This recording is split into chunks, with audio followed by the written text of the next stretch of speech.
escritor francês Victor Hugo dizia: a música está em tudo. Mesmo ele tendo dito essa frase há quase 200 anos, isso continua fazendo mais sentido do que nunca.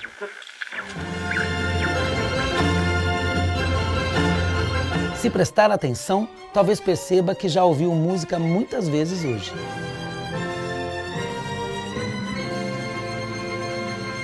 Pode ter sido na televisão, ou no rádio de um carro, no celular, ou no fone de ouvido. Ou até na rua, vindo de alguma loja ou de algum carro. Se for mais longe, talvez descubra que as paisagens sonoras podem ser compostas pelos sons que você menos espera. O ronco do motor de uma moto, ou até nas batidas repetidas de um martelo. Diz a lenda que foi observando ruídos como esses que Pitágoras percebeu uma relação entre a música e a matemática. Pitágoras foi um matemático grego. Ele viveu há cerca de 2.500 anos e resolveu problemas fundamentais da matemática. Dizem que um certo dia, ao passar pela oficina de um ferreiro, Pitágoras percebeu que as batidas de martelos diferentes produziam sons diferentes.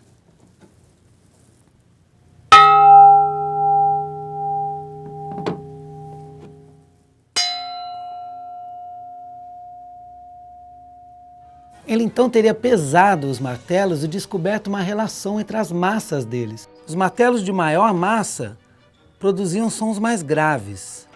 Os martelos de menor massa, sons mais agudos. Para estudar melhor essas relações, ele fez um experimento usando um instrumento chamado monocórdio, que funciona como um violão, mas tem uma corda só. Ele pegou uma tábua comprida, colocou 2 cantoneiras, prendeu um gancho de cada lado e esticou uma corda amarrada a eles.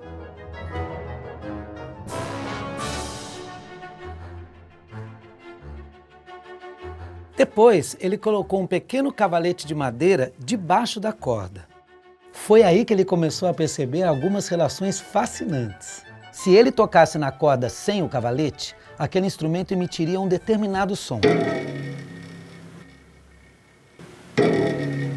Se ele colocasse o cavalete exatamente na metade da corda, o monocórdio emitiria o mesmo som, só que mais agudo, 1/8 acima.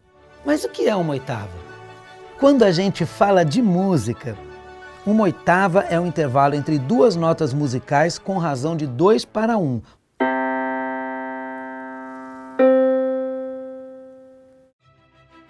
Ou seja, quando uma nota tem o dobro da frequência da outra.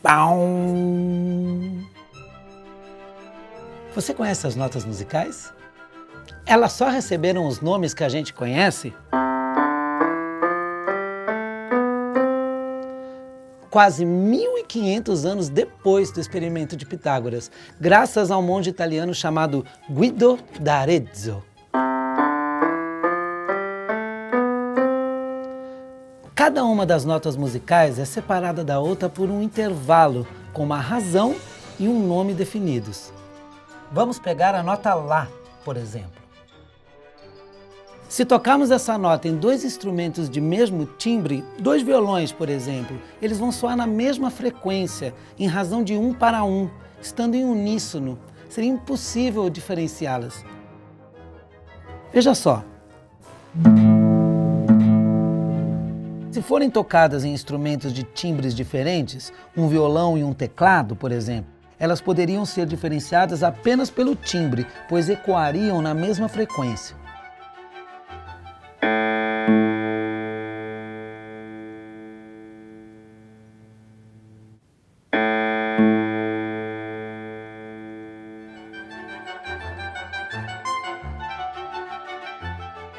A nota Ré está separada da nota Dó por um intervalo chamado segunda.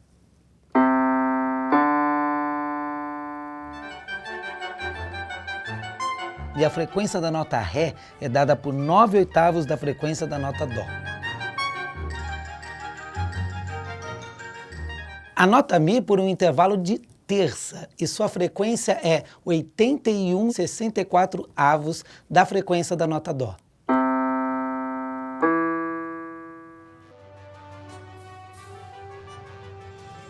a nota Fá por um intervalo chamado de quarta.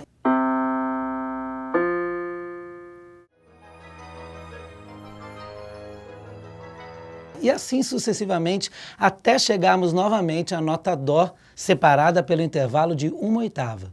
Como você pode notar, cada intervalo pode ser expresso por uma fração que indica uma razão.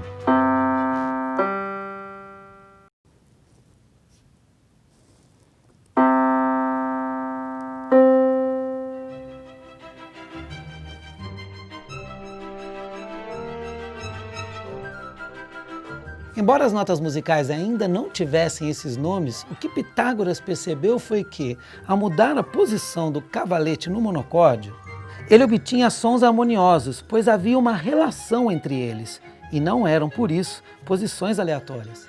Ele poderia obter uma oitava colocando o cavalete exatamente no meio da corda. Mas, ao colocá-lo no ponto que correspondia a 3/4 da corda, obtinha uma quarta. Se ele colocasse o cavalete no correspondente a 2/3 da corda, ele obtinha uma quinta. Assim, ele foi percebendo que havia uma relação definida entre a posição do cavalete na corda e o som que ela emitia. É claro que a corda do monocórdio emitia sons independentemente do ponto em que o cavalete estivesse. Mas, para Pitágoras, apenas em alguns pontos específicos os sons eram agradáveis. Não é incrível perceber os números escondidos na beleza da música?